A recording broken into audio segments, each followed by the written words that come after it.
আসলে আমরা বাক্যের কাছে যাই। যিশাইও আমরা দেখব আজকে 36 এবং 37 অধ্যায় আজকে আমাদের আলোচনা। যিশাইও ভাবাদি অত্যন্ত গুরুত্বপূর্ণ একটি নবীদের পুস্তক। বাইবেলের সবচেয়ে বড় পুস্তক হচ্ছে কোনটা? গীতসংহিতা। গীতসংহিতার পরে সবচেয়ে বড় পুস্তক হচ্ছে কোনটা? যিশাইও। এবং যিশাইওতে আমরা জানি 66টা অধ্যায় আছে। আর বাইবেলে কয়টা পুস্তক আছে? 66টা। পুরাতন নিয়মে কয়? 39টা। আমরা যদি যিশাইও পুস্তক দেখতাম তাহলে দেখতে পাবো যে এই যিশাইও পুস্তকের দুইটা ভাগে বিভক্ত। প্রথম অংশ 1 থেকে 39 অধ্যায় এবং 40 থেকে 66টা আমরা দেখতে পাই কি 27টা। নতুন নিয়মে কয়টা পুস্তক আছে? তো সেই জন্য যিশাইও পুস্তকের কাছে যখন আসবেন তখন বাইবেলের কিছু কিছু সম্পর্কে আপনি অতি সহজে মনে রাখতে পারেন। 66টা অধ্যায়। আর 66টা অধ্যায়ের আপনারা তো স্যান্ডউইচ বুঝেন না? স্যান্ডউইচ দুই পাশে রুটি থাকবে, মাঝখানে কি থাকবে? থাকে না? আপনি যেটা দিয়ে হোক সেটা খাইতে পারবেন, স্যান্ডউইচ। তো এই যিশাইও পুস্তকটা মূলত কি পোয়েট্রি, পদ্য, কিন্তু মাঝখানে আছে কি প্রোজ, মানে গদ্য সাহিত্য। সেই মাঝখানে কিছু অংশ কি আছে? গদ্য সাহিত্য। সেটা কি? যে হিব্রু বাইবেল যদি আমরা দেখতাম সেটা কি গদ্য লেখা। কোথা থেকে? 36, 37, 38 এবং 39 মাঝখানে। তো সেই জন্য কি যিশাইও কোন সময় ভাববাদী ছিলেন? যিশাইও ভাববাদী ছিলেন আমরা জানি যে অ্যাটলিস্ট 4 জন রাজা ছিল। তাদের নাম আপনারা যদি দেখতেন সেখানে লেখা আছে, এক অধ্যায় এক পদেই তো লেখা আছে। জিহুদা রাজ উশিয়, যুদ্ধ, আহস ও হিজকিয়। এই 4টা রাজার সময়ে যিশাইও ভাববাদী কথা বলছেন 760 খ্রিস্টপূর্বাব্দ থেকে 700 পর্যন্ত, 60 বছর। সেই জন্য কি তার বিশেষ করে 4 জন রাজা, মানে কি 60 বছরের রাজত্বের মধ্যে তিনি কি ছিলেন? জিহুদার একজন ভাববাদী ছিলেন। তো আজকের যে অংশ সেটা হচ্ছে কি হিজকিয় রাজা। যিশাইও যখন ভাববাদী তখনকার যে শেষ রাজা ছিল হিজকিয় রাজা। তখন একটি মহা সমস্যায় তিনি পড়ছেন। পৃথিবীতে কিন্তু সবসময় পরাশক্তি আছে। এখন পরাশক্তি কারা কারা? আমরা দেখতে পাই চীন, রাশিয়া, আমেরিকা, ফ্রান্স, জার্মানি। তো এগুলো হচ্ছে কি পরাশক্তি। আর ঠিক আমরা যদি ঐতিহাসিক ইতিহাস দেখতাম আজকে থেকে 2700 বছর আগে, যিশুর জন্মের আরো 700 বছর আগে, তাহলে দেখতে পারতাম কি সেই সময় পরাশক্তি কারা ছিল? অসুর। আর এই অসুর সিটিকে কাছে আমরা যদি পাঠ করতাম বিশেষ করে আদি পুস্তক 10 অধ্যায় 11 অধ্যায়, সেখানে দেখতে পাবেন নিম্রোদ, তিনি যে অসুরের যে রাজধানী ছিল নিনবী, তিনি কি করছেন? গেঁথেছিলেন। আমরা জানি নিনবীতে কোন ভাববাদী গেছিল? তিনি গেলেন আমাদের ভাববাদী জোনা। সেই জন্য কি অসুর অত্যন্ত পুরাতন একটা সাম্রাজ্যের এবং সিটি। নিনবী অত্যন্ত মহানগর। এটা ইসরায়েলের রাজা যত ছিল, বিশেষ করে জিহুদার রাজা ছিল 20 জন রাজা, তার মধ্যে অত্যন্ত ভালো রাজা ছিল কি? হিজকিয়। তার সম্পর্কে আমরা দেখবো, আর একটু ক্লিয়ারলি দেখবো তার সম্পর্কে। কিন্তু তার আগে আসুন আমরা প্রার্থনা করি বাক্যের জন্য। প্রভু যেন আমাদের শক্তি দেয় বোঝা, ব্যাখ্যা করা। মঙ্গলময় পিতা, তোমার বাক্য জীবন্ত কার্য সাধক। তুমি এই বাক্য দিয়েছ, আমরা যেন তোমার বাক্য শুনি, সেই বাক্য অনুযায়ী আমরা যেন জীবনযাপন করতে পারি। প্রার্থনা যিশু তোমার পবিত্র নামে চাই। আমাদের বোঝার জন্য একটু এর সাথে মনে রাখতে হবে এই ঘটনা কিন্তু 3টা পুস্তকে বিন্যাস করা হয়েছে। আমাদের দেখতে পাবো কয়টা? 3টা পুস্তকে একই ঘটনা। আপনি যদি জনকণ্ঠ করেন একই ঘটনা, এক অ্যাঙ্গেল থেকে তারা সংবাদ পরিবেশন করেন।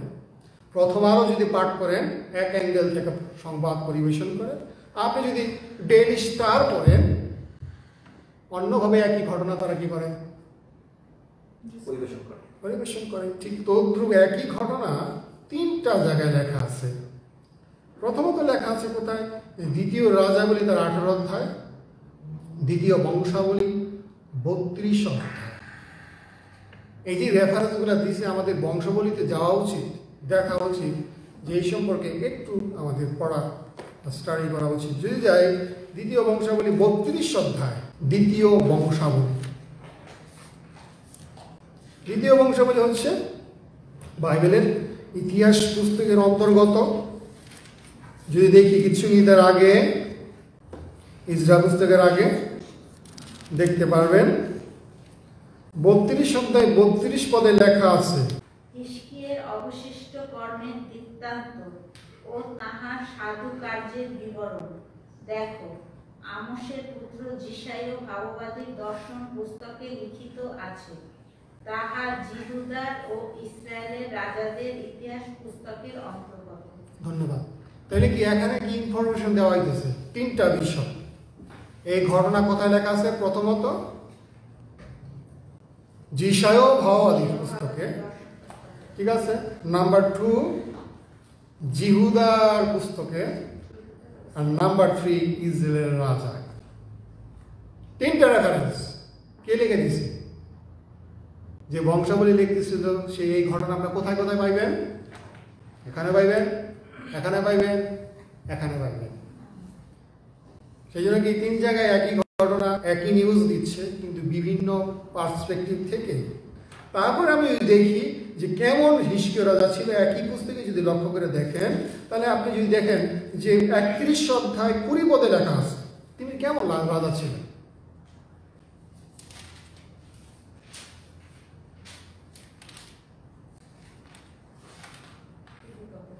কুড়িপদ 31-20, প্রথম বংশাবলী 31-20 বলছে এই কথা। হিজকিয় জিহুদার সর্বত্র এইরূপ করিলেন, আর তাহার ঈশ্বর সদাবর দৃষ্টিতে যাহা ভালো ন্যায্য সত্য তাহাই করিলেন।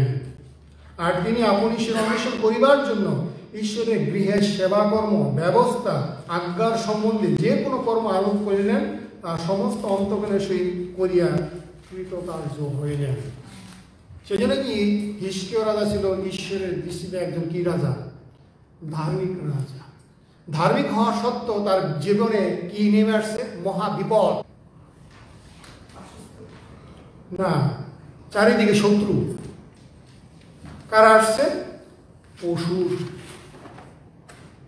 আমরা যদি দেখি ম্যাপে, অসুর কোথায়? অসুর যে এখানে। কোথায় দেখতে পাচ্ছেন? অসুর থেকে কোথায় আসছে? এই যে এখানে অবস্থান করতেছে ইসরায়েল দেশে। কোথা থেকে রাজত্ব করতেছে? সে এখান থেকে বিজয় করে আসতেছে, একটার পর একটা রাষ্ট্র সে কি করতেছে? দখল করতেছে, আলেকজান্ডারের মতো দখল করতে করতে করতে কোথায় আসছে? ইসরায়েল দেশে আসছে। ঈশ্বরই তাদের নিয়ে আসছে মূলত অসুর থেকে। কিসের জন্য আমরা দেখতে পাই কি ইসরায়েল দেশে আমরা যখন দেখতেছি তখন রাজ্য দ্বিখণ্ডিত ছিল, উত্তর রাজ্য এবং দক্ষিণ রাজ্য। উত্তর রাজ্যের নাম ছিল ইসরায়েল এবং দক্ষিণ রাজ্যের রাজ্যত্বের নাম ছিল কি? জিহুদা। 2 অংশ বিভক্ত ছিল। ইসরায়েলের যে অংশ ছিল, উত্তরের যে অংশ ছিল, সেই অংশের রাজা, কোনো রাজা ভালো ছিল না। 19 জন রাজা, একজনও ভালো ছিল না। এই জন্য ঈশ্বর কি করলেন? অসুরকে নিয়ে আসছেন তাদের শাস্তি দেওয়ার জন্য, এবং তাদের উৎখাত করছে। উৎখাত করে তাদের ধরে কোথায় নিয়ে গেল? রাজত্ব তারা গ্রহণ করবো, সে দেশের লোককে ধৈরা বাইন্দা বন্দি করে অন্য দেশে নিয়ে যাবে। এইটা ছিল রীতি, এবং তাই করছে। 722 খ্রিস্টপূর্বাব্দে ইসরায়েলের রাজত্ব যখন ধ্বংস হয়ে যায়, পরাজিত হয়, তখনকার অসুরের রাজা ছিল সলমানেশ্বর, এবং তার ছেলের নাম ছিল কি? সনহেরিব। 20 বছর পরে এই ঘটনা ঘটতেছে। 34 অধ্যায় 701 খ্রিস্টপূর্বের ঘটনা। তখন দেখতে পাই কি লেখা আছে? প্রথমে হিজকিয়া রাজা 4th বৎসরে অসুর রাজ সনহেরিব জিহুদার প্রাচীর বিশিষ্ট সমস্ত নগরের বিরুদ্ধে আসিয়া সেই সকলে হস্তগত করিতে লাগলেন। আফটার 20 years, তার বাবার পরে সে আসছে। চারিদিকে ইসরায়েল শেষ, সোমরিয়া শেষ, সিরিয়া শেষ, আস্তে আস্তে কোথায় আসলো? জেরুজালেমে তারা আসছে। জেরুজালেমে কোথায় আসলো তারা? লাখিশ। লাখিশ কোথায়? আমাদের একটু দেখতে হবে লাখিশ কোথায়। এটি সে আপনার ইসরায়েলের ম্যাপ। ঠিক আছে, আমরা যদি লক্ষ্য করি জেরুজালেম এখানে, জেরুজালেম এখানে, লাখিশ এখানে। এই অংশটা থেকে জেরুজালেম বেশি দূরে না। ঠিক জিহুদের অংশে লাখিশে বলছে না, লাখিশ হইতে রবশাকে গিয়েছিল। রবশাকে ছিল সনহেরিব, যে অশিরিয়ার রাজার মুখপাত্র, সেনাপতি। তিনি এসে কি করতেছে, যখন ট্রাভেলের মধ্যে ফালাইছে হিজকিয়া রাজারে, সে মনে করছে কি আমি যখন সমস্ত পৃথিবী দখল করতেছি, এই সিটি দখল করা আমার জন্য কি নয়, ব্যাপারই না। এই জন্য তিনি এসে কি করলেন, পরে অশূরের রাজা লাখিশ হইতে রবশাকে বৃহৎ সৈন্যদের সহিত জেরুজালেমে হিজকিয়া রাজার কাছে প্রেরণ করিলেন। আর তিনি আসিয়া উচ্চতর পুষ্করিণী প্রণালীর কাছে রজভূমির রাজপথে অবস্থিতি করিলেন। এর ফাঁকে আমাদের জানতে হবে ইতিহাস। আমরা যদি প্রথম রাজাবলী পাঠ করতাম এবং দ্বিতীয় বংশাবলী পাঠ করতাম, যখন অশূরীরা আসছে তখন রাজা হিজকিয়া কিন্তু একটু প্র্যাকটিক্যাল বুদ্ধি করছে।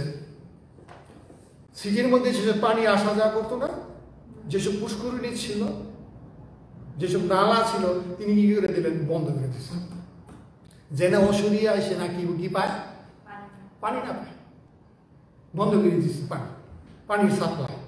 আর সে চিন্তা করছে কেন তারা এত সুন্দর আরামের পানি পায়, সেই জন্য পানির সাপ্লাই বন্ধ করে দিলেন। আর তখন আমরা দেখতে পাই কি কাদের সাথে কথা বলতেছিল, তিনজনের সাথে। পরে হিলকিয়ার পুত্র ইলিয়াকিম নামে রাজবাটির অধ্যক্ষ শিবন লেখক আছে জোয়া নামক ইতিহাস রচক বাইরে তার কাছে গেলেন, অর্থাৎ দুইজন। তখন তাদের কাছে বলতেছে, তোমরা হিজকিয়াকে কথা বলো, আলটিমেটাম দিতেছে। আলটিমেটামটা কি?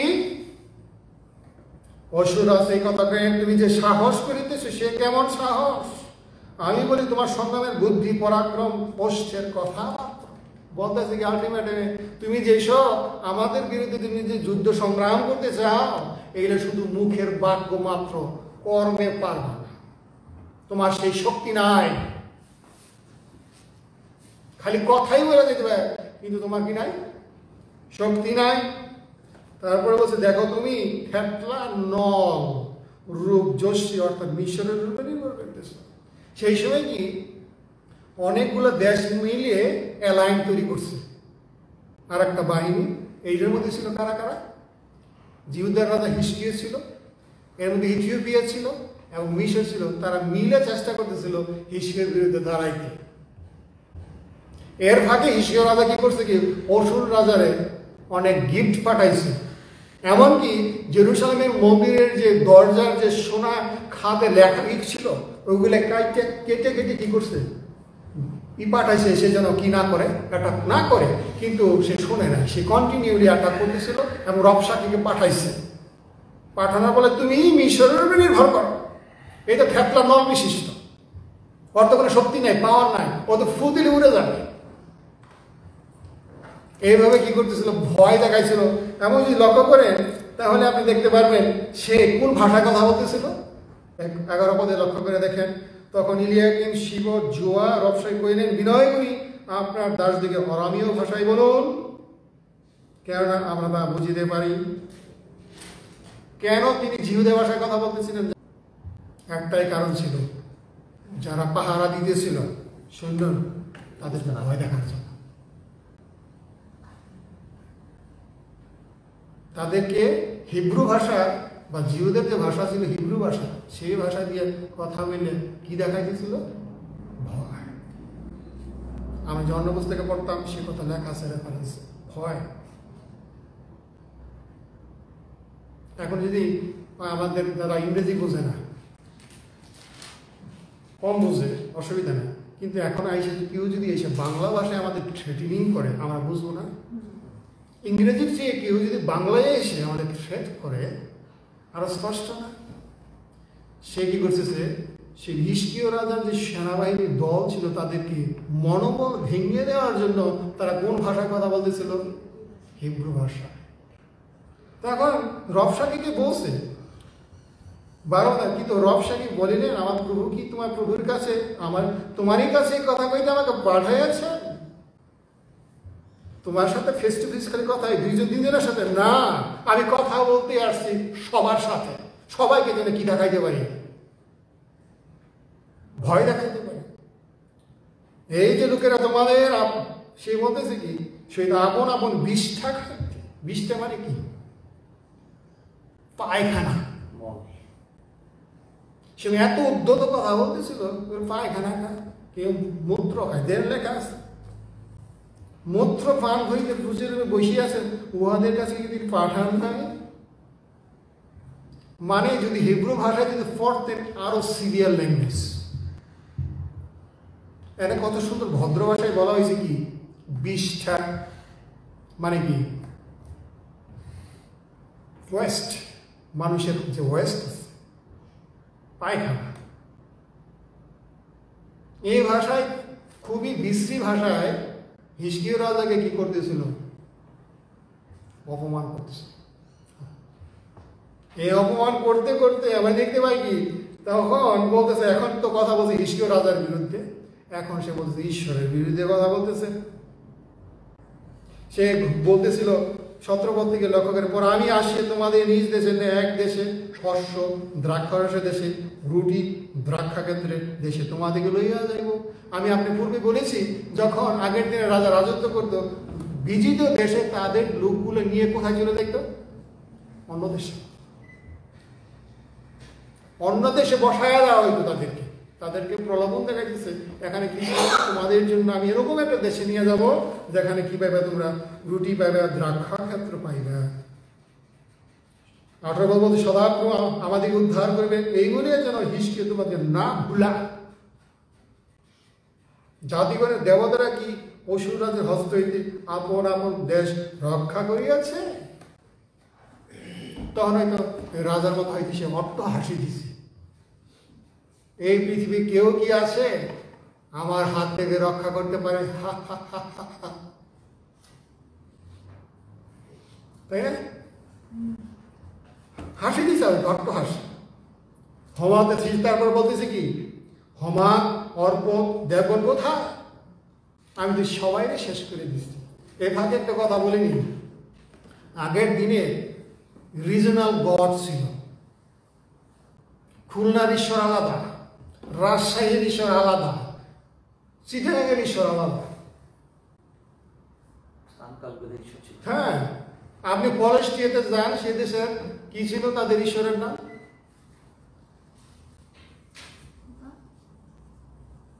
বাল দেবতা। আপনি যান যদি মোয়াবে যান, তাদের দেবতার নাম ছিল কি? মোলক। ঢাকায় যান, ঢাকার দেবতা আলাদা। সেই দিনে কোনো রাজা যদি কোনো দেশে কোনো অঞ্চল যারা ভিজিট হইত, তারা মনে করতো কি, যে অঞ্চলে আপনি খতম করে দিলেন, সেই অঞ্চলের দেবতাকে আপনি কি করে দিলেন? খতম করে দিলেন। এখন যখন তারা এরকম যারা ঈশ্বর ছিল, মোলক ছিল, বাল দেবতা ছিল, অষ্টারক ছিল, এইসব দেব দেবীদের যখন শেষ করে দিল, ওই অঞ্চলে শেষ, দেবতাও শেষ হয়েছে। এখন এই দেশে এসে, কনান দেশে এসে ইসরায়েলের ঈশ্বরের বিরুদ্ধে এসে বলতেছে, যে দেশের আমি সমস্ত দেবতাকে শেষ করে দিয়েছি, তোমাদের ঈশ্বর কি আমার হাতে কি রক্ষা করতে পারবে? প্রশ্ন করছে। লক্ষ্য করে দেখেন 20 পদ। ভিন্ন ভিন্ন দেশের সমস্ত দেবতার মধ্যে কোন দেবগণ আমার হস্ত হইতে আপনাদের দেশ উদ্ধার করিয়াছে? তখন হয়তো একটা হাসি মারছে। পরে বলছে কি, তবে সদাপ্রভু আমার হস্ত হইতে জেরুজালেমকে উদ্ধার করবে, ইহা কি সম্ভব?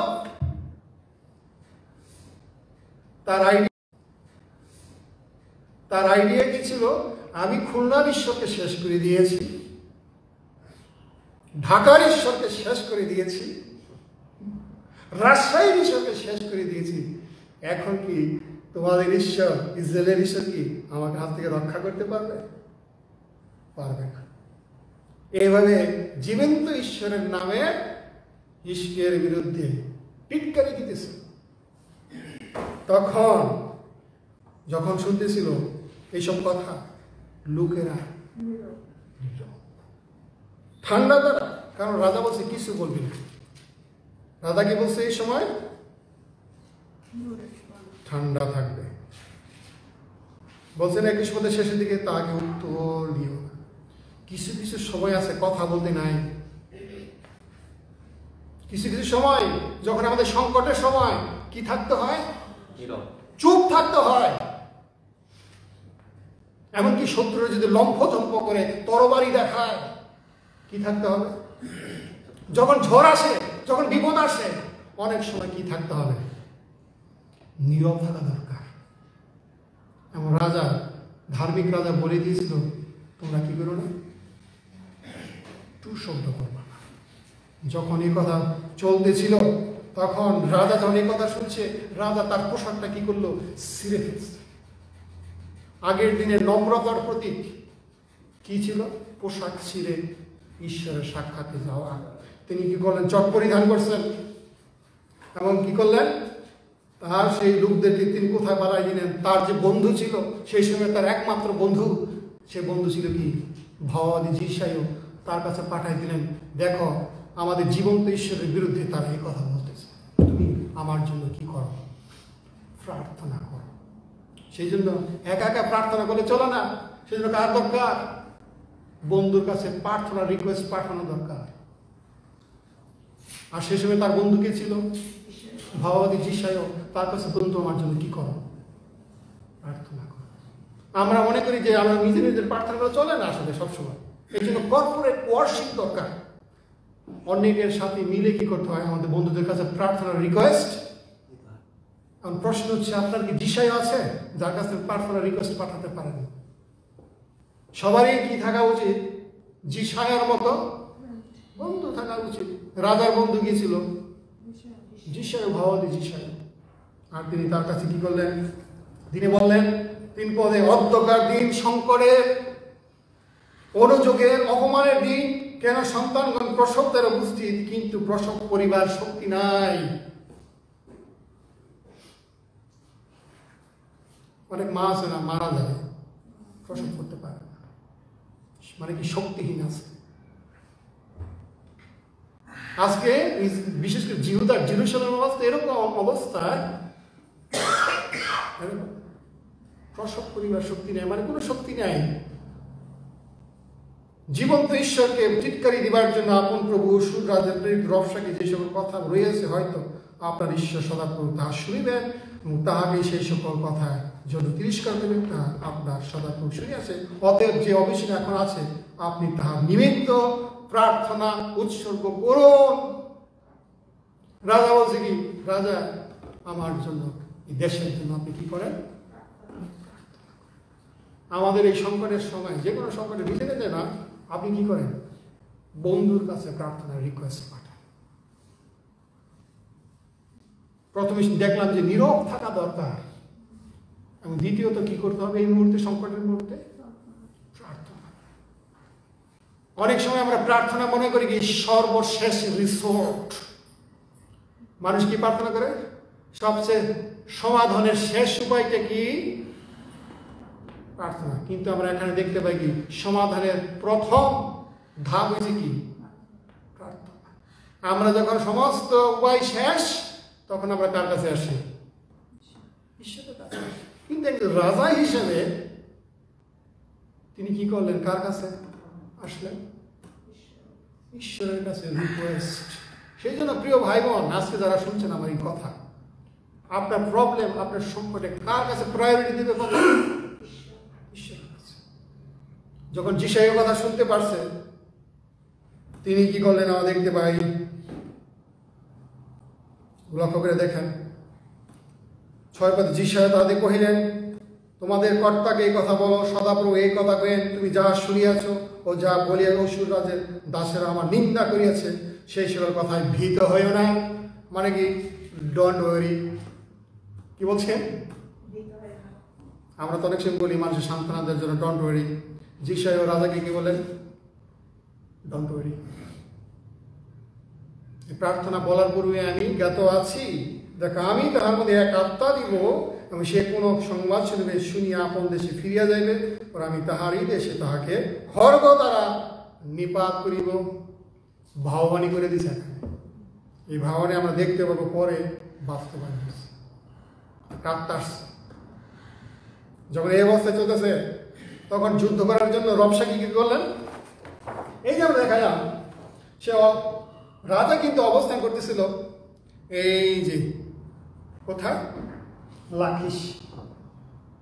তিনি কি করলেন? আকবরদের লক্ষ্য করে দেখেন, লাখিশ থেকে কোথায় গেল? লিবনার বিপক্ষে যুদ্ধ করিতেছেন। বলতে তিনি লাখিশ হইতে প্রস্থান করেছেন। এর রবশাহী শুনেছেন। রাজা যুদ্ধের জন্য অন্য একটা অঞ্চলে যাওয়ার সাথে সাথে তিনি কি করলেন? রাজাকে হেল্প করার জন্য তিনি স্থান ত্যাগ করলেন।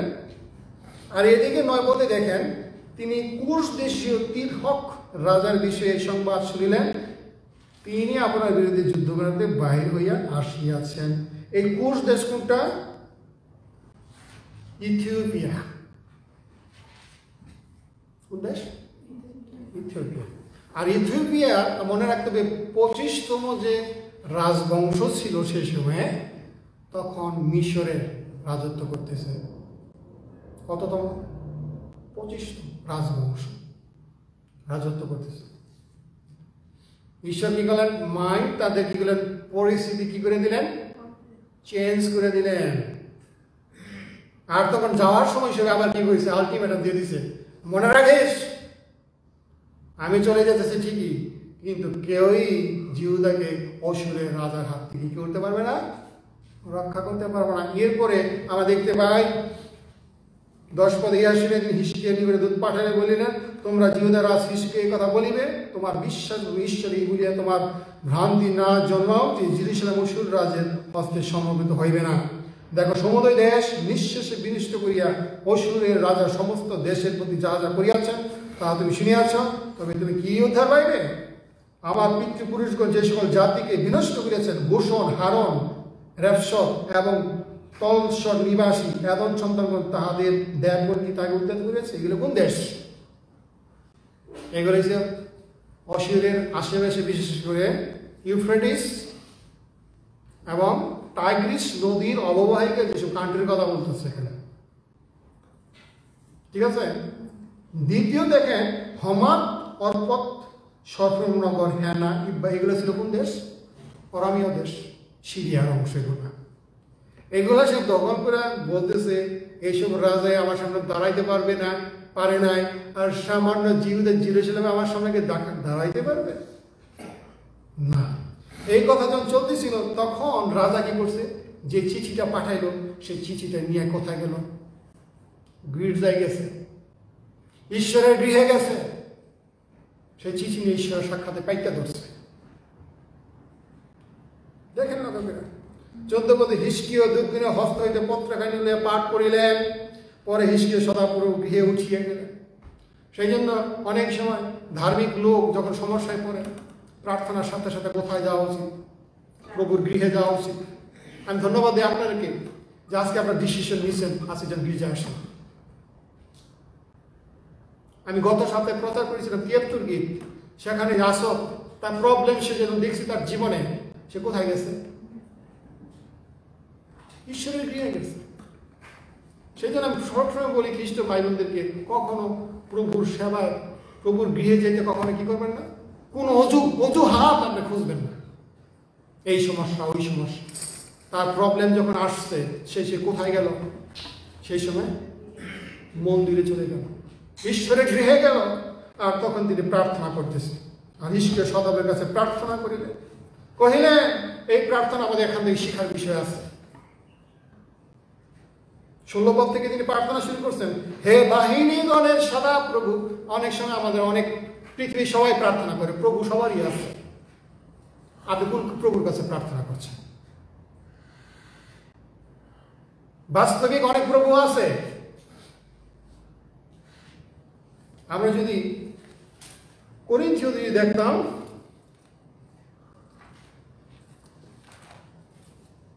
প্রথম করিন্থীয় 8 অধ্যায় 5 পদ, অনেক ঈশ্বর আছে পৃথিবীতে।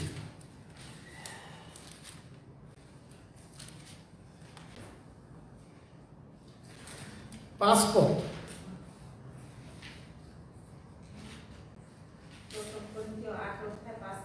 হ্যাঁ, পাঠ করেন দয়া করে। প্রথম করিন্থীয় 8 অধ্যায় 5 পদ।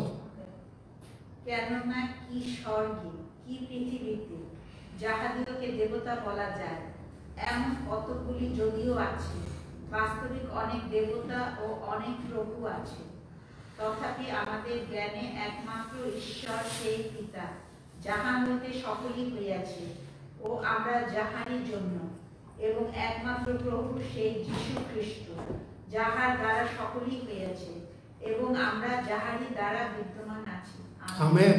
সেই জন্য কি সমস্ত পৃথিবীর ঈশ্বর ঈশ্বর নয়, সমস্ত পৃথিবীর প্রভু প্রভু নয়। যখন আমরা ঈশ্বরকে প্রার্থনা করতেছি, প্রার্থনার কি আপনি যদি সঠিকভাবে অ্যাড্রেস মতো পাঠান, নাচে চিঠিতে পাঠান, সে জায়গায় যাবে এটা? অনেক সময় প্রার্থনা করি, আমাদের প্রার্থনা রং অ্যাড্রেসে যায় না মতো পৌঁছায় না, কারণ আমার অ্যাড্রেস ভুল। যখন হিজকিয়া প্রার্থনা করতেছে, প্রথম কি পরিচয় দিচ্ছেন তিনি? নাম্বার 1, বাহিনীগণের সদাপ্রভু। তার মানে কি? বাহিনীগণ মানে কি? পৃথিবীতে না, স্বর্গে যত স্বর্গদূত আছে, যত বাহিনী আছে, সবার সাক্ষাতে সেই ঈশ্বর ইয়াহওয়ে গড। নাম্বার 2, ইসরায়েলের ঈশ্বর। ইসরায়েলের ঈশ্বর কে? আব্রাহামের ঈশ্বর, ইসাহাকের ঈশ্বর, যাকবের ঈশ্বর। কোন ঈশ্বর? ইসরায়েলের ঈশ্বর। যখন প্রভু প্রভু বলি, সব প্রভু কিন্তু জীবন্ত প্রভু নয়। সেজন্য খ্রিস্ট বিশ্বাসীদের প্রার্থনা কোথায় চলে যেতেছে? এদিক ওদিক চলে যেতেছে, কারণ ঠিক মতো অ্যাড্রেস করেন না। এই প্রার্থনা আমাদের শিক্ষা দেয় কিভাবে প্রার্থনা করবো সঠিকভাবে। যিশু যেভাবে বলছে, খালি প্রভু প্রভু বললে হবে না। সেই সব তাদেরকে বলবো কি, আমি তোমাদের চিনি না। হিজকিয়া রাজার কাছ থেকে প্রার্থনা শিখতে হবে।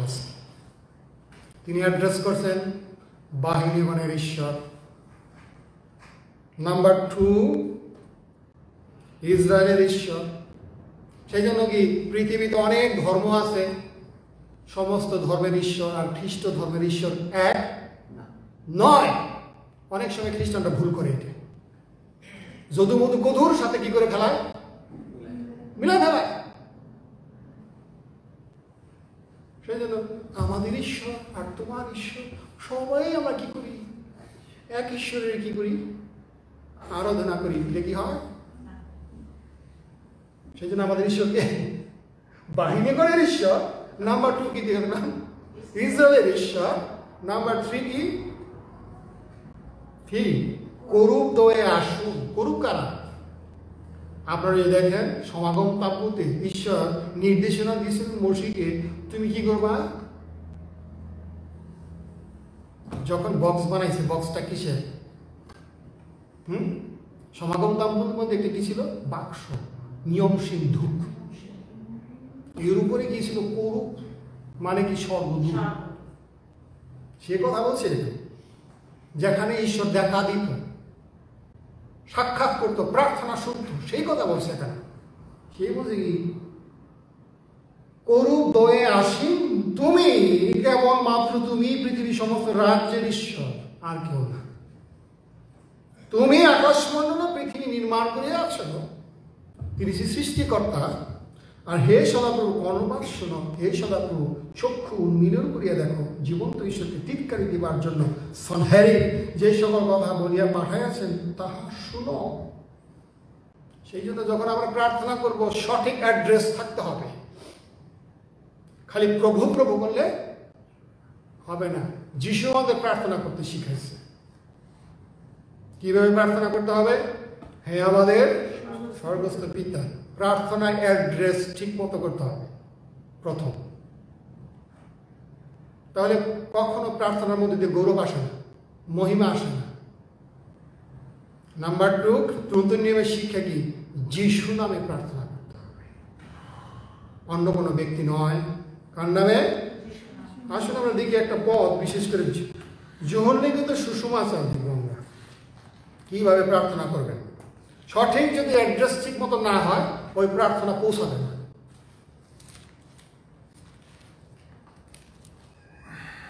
জন যদি 14তে দেখি, যিশু বলছেন 13 পদে, কার নামে প্রার্থনা করতে হবে? যিশু। যিশু স্পষ্ট বলছেন এখানে জন লিখিত সুসমাচার 14:13 পদে কথা বলছে, আর তোমরা আমার নামে যাহা কিছু যাচনা করবে, কার নামে বলেন না কেন? যিশুর নামে। In the name of Jesus we need to pray. No other name. তারপরে যিশু কি বলছেন? তা আমি সাধন করিব যেন পিতা পুত্রের মহিমান্বিত হয়। এখন আমাদের প্রার্থনার মধ্যে অবশ্যই মহিমা, গৌরব থাকতে হবে। আমরা প্রভুর প্রার্থনার শেষে কি বলি? তোমার রাজ্য, তোমার মহিমা তোমারই। সেই জন্য প্রার্থনার মধ্যে দিয়ে যিশু নামে প্রার্থনা করলে সেটা কি আসে? মহিমা, গৌরব আসে। এবং প্রার্থনা হইতে হবে কি? পবিত্র আত্মার মধ্য দিয়ে। আমরা যদি বিশেষ করে রুমি 8 অধ্যায় পাঠ করতাম সেখানে দেখতে পারতাম। এই জন্য যখন আমরা প্রার্থনা করবো সব প্রভুর কাছে প্রার্থনা করলে হবে না। যেসব প্রার্থনা, এইসব প্রার্থনা কোথায় চলে যাইতেছে? ওই যে মোয়াবের যে দেবতা ছিল মোলকের কাছে চলে যেতেছে খ্রিস্টানদের প্রার্থনা। তাদের প্রার্থনা কোথায় চলে যেতেছে? বাল দেবের কাছে। তাদের প্রার্থনা কোথায় যাচ্ছে? অষ্টারতের কাছে। কারণটা কি? সঠিক অ্যাড্রেস নাই। হিস্কিও আমাদের প্রার্থনা করতে শিখাইছে এই প্রার্থনা খ্রিস্ট ধর্মের নতুন নিয়মের শিক্ষা অনুসারে আমাদের প্রার্থনা করতে হবে সেই পিতা ঈশ্বরের কাছে যিশু নামে। কোন যিশু?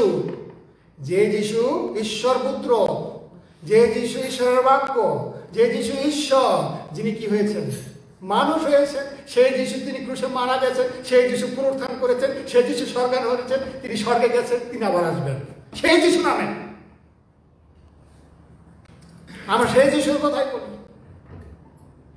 অনেক পৃথিবীতে যিশু আছে, কিন্তু এবং কলকাতায়ও যিশু আছে, একজন অভিনেতা আছে না? তাহলে পৃথিবীতে অনেক যিশু আছে যারা ঈশ্বরের পুত্র নয়। যিশু যে মারা যায় না, সেই যিশু নয়। যখন তিনি প্রার্থনা করলেন তখন ঈশ্বর কি দিলেন? উত্তর দিলেন। আর উত্তর দিলেন কি? 36 পদে লেখা আছে। এর আগে যদি পড়ি 34 পদে লেখা আছে, বলতেছেন ভাবাদের মধ্য দিয়ে, সে যে পথ দিয়ে আসিয়াছে সে পথ দিয়ে ফিরিয়ে যাইবে, এই নগরে আসিবে না, ইয়া সদা প্রভু কহেন। কারণ আমি আপনার নিমিত্ত, আপন দাস দাউদের নিমিত্ত এই নগরের রক্ষার্থে ইহা ঢাল শুরু হইব। ঢাল মানে কি? ঢাল কিসের প্রতি? এই যে যত বান আসতেছে, হ্যাঁ, যত মিসাইল অ্যাটাক হবে সেটা কি করবে? অ্যাটাক রক্ষা করবে ঈশ্বর। তাহলে আমরা প্রথমত দেখলাম কি? হিজকিয়া রাজা মহা বিপদে পড়ছে, সংকটে পড়ছে রাজা হিসেবে। খ্রিস্টান আমরা দুর্বল, আমাদের কি বিপদ নাই? আজকে যে সমস্যার মধ্যে দিয়ে আমরা যাচ্ছি প্রত্যেক জায়গায়, আজকের দিন আমাদের কি করতে হবে? নীরবতার দিন, ঈশ্বরের কাছে প্রার্থনার দিন আজকে। আর প্রার্থনা কি করে করতে হবে সেটা আমাদের রাজা হিজকিয়া শিখেছে। রাজা একজন বড় থিওলজিনে বড়, তিনি প্রার্থনা করার পরে কি হইল? Super natural things happened. সেটা কোথাও লেখা আছে 34 পদে। পরে সদাপ্রভুর দূত যাত্রা করিয়া অসুরের শিবিরে 1,85,000 লোককে বধ করিলেন। কত? 1,85,000। কে মারছে? তরবারি রাখা সৈন্যদের। স্বয়ং স্বর্গদূত এসে কি করলো? অ্যাটাক।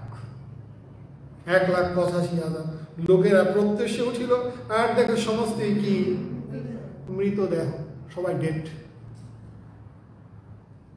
তখন আমরা দেখতে কি রাজা কি করছেন? 37 পদে, অতএব রাজ সনহেরিব প্রস্থান করিলেন এবং নিনবিতে ফিরিয়ে গিয়ে বাস করিলেন। Return back. কোথায়? নিজের বাড়িতে চলে গেছে।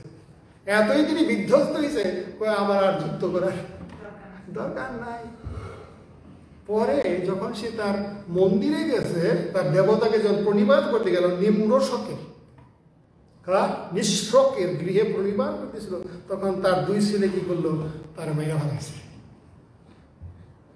তার দুই ছেলের নাম আছে এখানে, অদ্রমেলক, সরেশ্বর নামক তার দুই পুত্র খর্গ তারা তাকে আঘাত করিল। আঘাত করার অর্থ কি? মেরে ফেলছে। কে মারছে? আমি এই কথা ভবিষ্যৎবাণী আমরা কোথায় পেয়েছিলাম? সাপ পদে বলছে না, যিশায় ভবনে, দেখো আমি তাহার মধ্যে এক আত্মা দিব, এবং সে কোনো সংবাদ শুনবে, শুনি আপন দেশে ফিরিয়া যাইবে, পরে আমি তাহারই দেশে তাহাকে খর্গ দ্বারা কি করিব। তার সেই ভগবানী বাণীর কি হইল পূর্ণতা, নিজের ছেলে বাবার কি করবে। যখন এই বিজয়ে আসছে তখন কি ঘটলো জানেন? এখানে লেখা নেই, অন্য পুস্তকে যাই, সেখানে লেখা আছে প্রথম দ্বিতীয় বংশাবলীতে যান যদি, তখন সমস্ত মানুষ তার কাছে গিফট নিয়ে আসতেছে। কি নিয়ে আসতেছে? গিফট। আমি দ্বিতীয় বংশাবলী আগে পড়েছিলাম, 32 অধ্যায় 23 পদে লেখা আছে, দেখেন, যখন হিজকিয় রাজার মধ্যে দিয়ে বিজয় আসছে, তখন সমস্ত লোকজন তার কাছে আসা শুরু করছে। ওয়াও, তারা বলতেছিল কি, wow, what a act of god. কি বলতেছে? ওয়াও। 23 পদে দেখেন, তাহাতে অনেক লোক জেরুসালেমে সদাগরের উদ্দেশ্যে নৈবেদ্য আনিল, এবং যিহুদারা, নৈবেদ্য মানে কি? ধন্যবাদের ডালি। নৈবেদ্য কি এখানে? ধন্যবাদের ডালি নিয়ে আসছে। কার কাছে? ঈশ্বরের কাছে। সেই সময় ধন্যবাদের ডালি কিভাবে দিত? বলিদান, গিফট লেবীয়দের জন্য। এবং যিহুদারা হিজকিয়ার কাছে বহুমূল্য দ্রব্য আনল। রাজার জন্য কি আনতে শুরু করলো? বহুমূল্য, ছোটখাটো বিষয় না, অনেক দামি জিনিস আনতে লাগলো। তাদের সেই সময় হইতে তিনি সকল জাতির দৃষ্টিতে উন্নত হইলেন। শুধু তাই নয়, 27 পদে লেখা আছে, হিজকিয়ার অতি প্রচুর ধন ও প্রতাপ ছিল। তিনি আপনার জন্য রৌপের, স্বর্ণের, মণির, সুগন্ধি দ্রব্যের, ঢালের, সর্বকার মনোহর পাত্রের পোশাকহার প্রস্তুত করিলেন।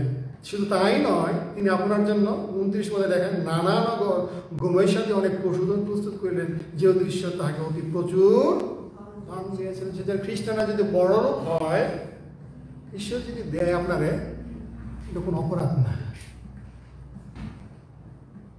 ঈশ্বর যদি আপনার দেয়, ধনবান করে। আজকে আমাদের এই চার্চে বলতে ধনবান লোক দরকার আছে, যারা প্রভুর কাছে কি করবে, দেখিয়ে নিয়ে যায়। সেজন্য আমি প্রার্থনা করি, ঈশ্বর যেন আপনাদের প্রত্যেককে যেন কি বানায়, ধনী, অব্রাহামের মতো, রাজা হিজকিয়ার মতো, রাজা দাউদের মতো। আজকে কি লোক দরকার? ধনী লোক দরকার, যারা কি দান, দশমাংশ কি করবে। আজকে তাকে আপনার কি করে, প্রভু সাক্ষাতে প্রমিস করেন, প্রভু তুমি আবার কি করো, এইভাবে আশীর্বাদ করো, আমি যেন কি করি, নিজের স্বার্থের জন্য আমার ধন সম্পদ আমি কি করবো না, ব্যবহার করবো, কিন্তু তোমার গৌরবের জন্য। আজকে আপনারা কি করেন প্রভুর সাক্ষাতে, প্রভু অবশ্যই কি করবেন, এক সময় আশীর্বাদ করেন। হিজকিয় রাজাকে এরকম আশীর্বাদ করছে, তার নাম চারিদিকে ছড়িয়ে পড়েছে, কিন্তু তার ব্যক্তিগত জীবনে কি ছিল? সংকট।